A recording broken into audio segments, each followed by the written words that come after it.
Okey, Assalamualaikum dan selamat sejahtera kepada Aiman dan juga kawan-kawan.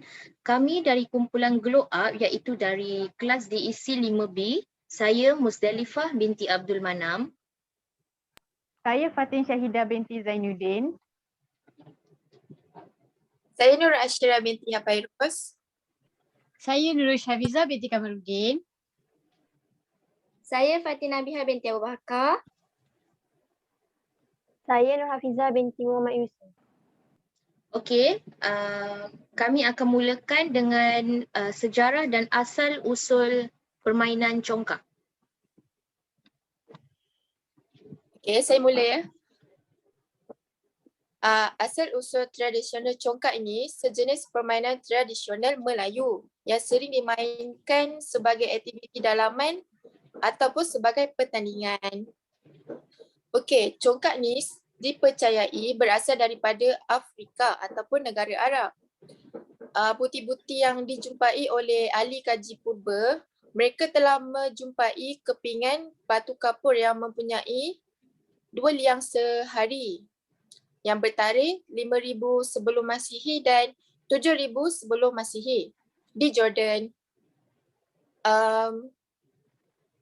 Congkak-congkak ni tersebar ke Asia melalui pedagang-pedagang Arab. Di Asia Tenggara ni, congkak berkembang dari Melaka memandangkan negeri ini merupakan pusat perdagangan pada ketika itu. Okey, nama congkak ni sebenarnya berasal daripada perkataan bahasa Melayu.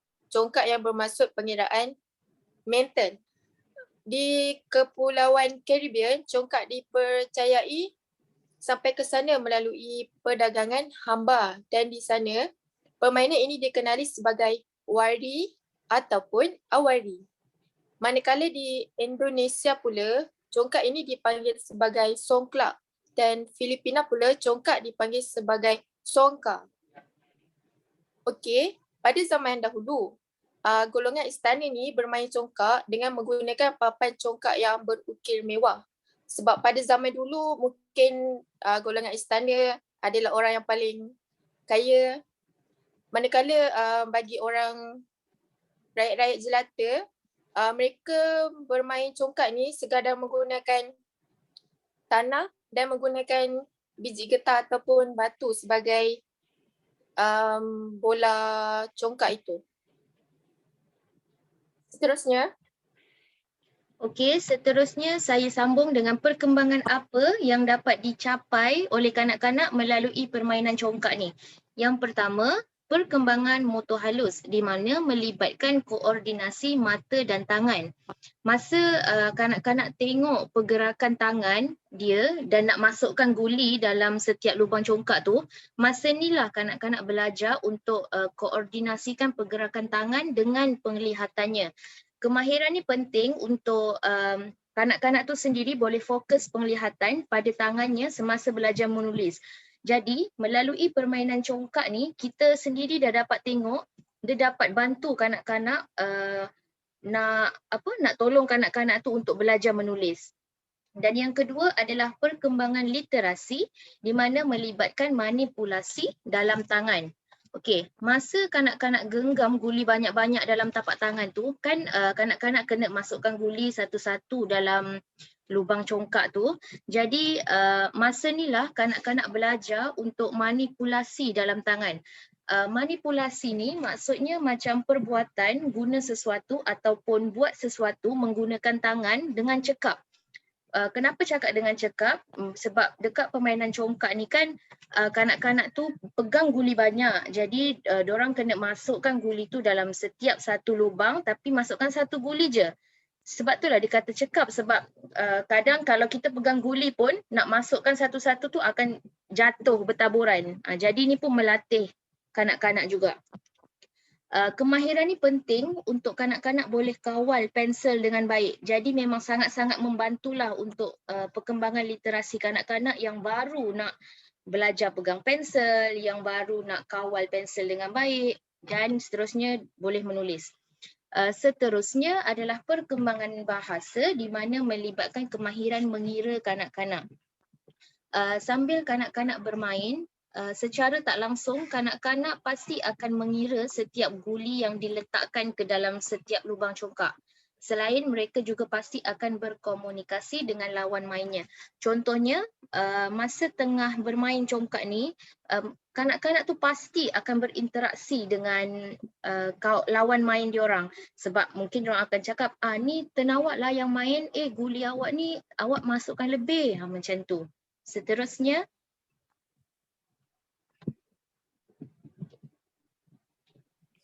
Okey, seterusnya adalah cara membuat congkak. Ia kepada proses lah untuk membuat congkak.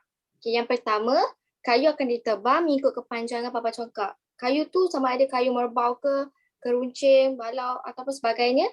Dia mengikut kemampuan si pembuat congkak itu sendiri. Seterusnya, kayu akan dibelah kepada dua bahagian.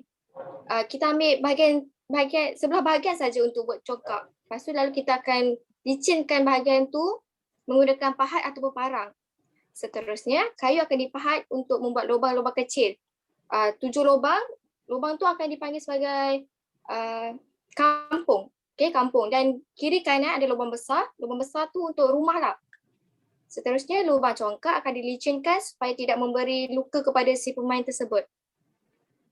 Papan tersebut akan diukir dengan pelbagai hiasan seperti geometri, kosmos, tumbuh-tumbuhan dan sebagainya lah. Akhir sekali, papan congkak tu akan divarnishkan dengan warna seperti warna perang kekuningan, perang kemerahan, perang ataupun warna hitam supaya dapat menarik minat si pembeli lah untuk membeli congkak tersebut. Okey, sekarang ni pun ada je congkak dibuat daripada plastik kan sebab dia mudah untuk kanak-kanak main sebab dia ringan kan. Supaya tak adalah macam bagi luka kepada kanak-kanak. Okey.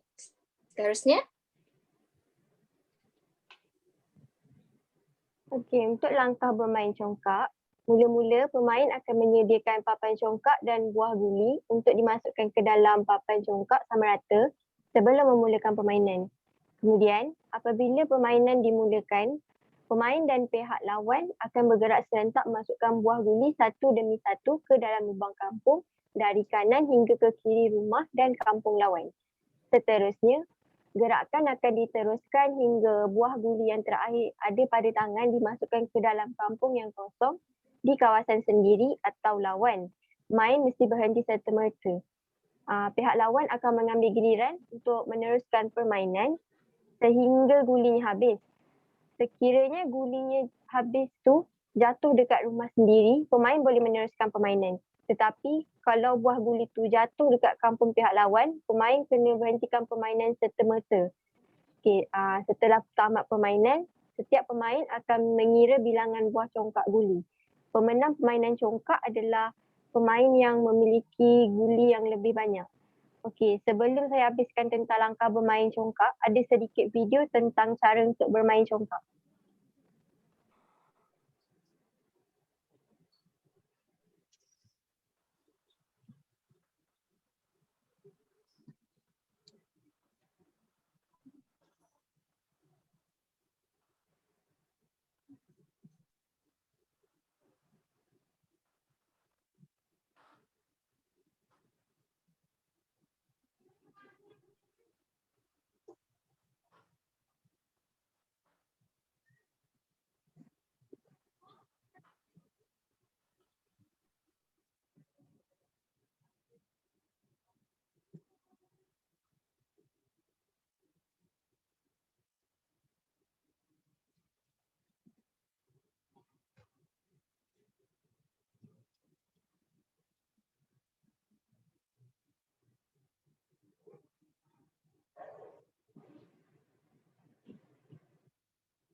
Okey, yang seterusnya ialah kelebihan dan kekurangan bermain congkak. Kelebihannya ialah meningkatkan kemahiran mengira dan mencongak. Okey, apabila kita bermain dengan ibu bapa ataupun kawan-kawan kita kita galakkan kanak-kanak tu ambil guli dan lepaskan guli pada setiap lubang tu sambil mengira. At least kanak-kanak tahu nombor 1 hingga 7. Okey, yang mencongak pula, apabila kanak-kanak tu dah pandai mengira, kanak-kanak tu boleh merancang strategi. Macam contoh dalam satu lubang tu ada 5 biji guli. 5 biji guli tu biji yang terakhir akan dekat mana. So kalau lubang tu kosong, so mana kalah cepatlah. Kalau yang ada guli banyak boleh keep terus berjalan. Okey, yang kedua ialah kos yang murah.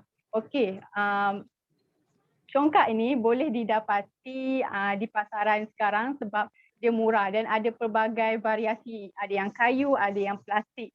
Lepas tu guli pun boleh didapati dalam 100 biji dan RM5-6 macam tu. So ibu bapa boleh senang carilah, boleh senang beli congkak ni.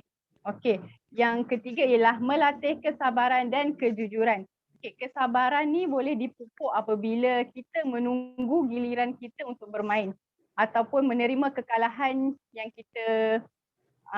kita dapatlah.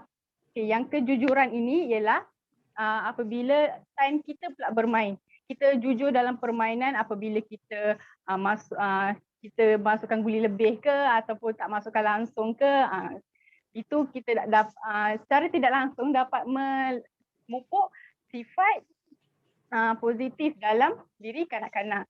Yang terakhir ialah meningkatkan ketelitian dan penumpuan.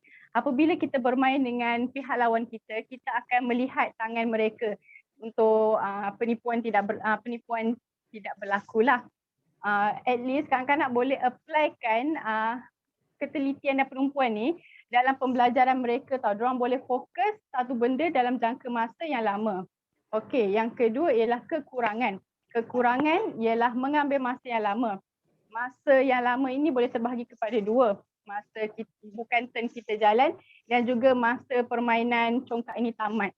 So bila nak tunggu permainan tamat ni, kanak-kanak boleh rasa bosan ataupun fed up dengan sesuatu permainan itu. Yang kedua ialah penipuan boleh berlaku yang macam saya cakap tadi. Kanak-kanak boleh masukkan guli lebih, boleh tak masukkan langsung ataupun masukkan guli lebih dekat rumah sendiri ke. So bila penipuan ni terbongkar, pergaduhan pula boleh berlaku. Macam tak eloklah untuk kanak-kanak. Yang ketiga ialah permainan tidak aktif. Permainan tidak aktif ni bermaksud bermain congkak ni kita hanya melibatkan dua orang dan duduk ataupun bersila untuk bermain congkak. So kanak-kanak tak menggunakan tenaga yang berlebihan, tak menggunakan pergerakan fizikal yang lebih untuk diorang bermain congkak. Walhal diorang kena keluar, diorang kena berlari, melompat apa semua untuk keluarkan diorang punya tenaga. Lebih sihat dan lebih bagus untuk kanak-kanak. Itu saja, terima kasih. Seterusnya saya akan menamatkan presentation ni dengan kesimpulan. Okey, kesimpulannya memberi pengetahuan kepada kanak-kanak. Seperti yang kita tahu, kanak-kanak sekarang diorang kurang pengetahuan tentang permainan tradisional. Okey, sebagai ibu bapa kita mestilah memberi pengetahuan ilmu tentang permainan tradisional kepada kanak-kanak dengan cara menerangkan kepada diorang cara bermain, asal-usul sesuatu permainan tu. Okey. Kedua, mengekalkan warisan budaya. So sebagai ibu bapa kita mesti dah tahu apa warisan warisan nenek moyang kita yang terdahulu tentang permainan tradisional ni. So sebagai ibu bapa kita mestilah mengekalkan warisan budaya ni kepada kanak-kanak supaya tidak ditelan zaman. Okey, ketiga, mengutamakan permainan tradisional. Okey, bukanlah kita nak kanak-kanak ni memang diorang mengutamakan permainan tradisional saja. Tapi at least kanak-kanak tu tahu wujudnya permainan tradisional ni. So sebab sekarang pun kita dah tahu kan negara kita dilanda wabak pandemik ni. Jadi sebagai ibu bapa bolehlah cuba untuk kenalkan kanak-kanak kepada permainan tradisional pada era ini. Okey. Yang akhir sekali, memberi pendedahan permainan tradisional kepada kanak-kanak. Sebagai ibu bapa, mestilah memainkan peranan yang penting untuk memberi pendedahan kepada kanak-kanak. Seperti yang kita tahu pada era ini ibu bapa dan kanak-kanak duduk di rumah saja kan. So dalam masa yang sama ibu bapa bolehlah meluangkan masa dengan anak-anak dengan memilih permainan congkak sebab congkak ni senang nak dapat dan jumlah pemain dia tak perlu ramai pun dah boleh main congkak ni. So kat situ ibu bapa dah boleh memberi pendedahan permainan tradisional kepada kanak-kanak. Okay, itu saja daripada saya. Sekian, terima kasih.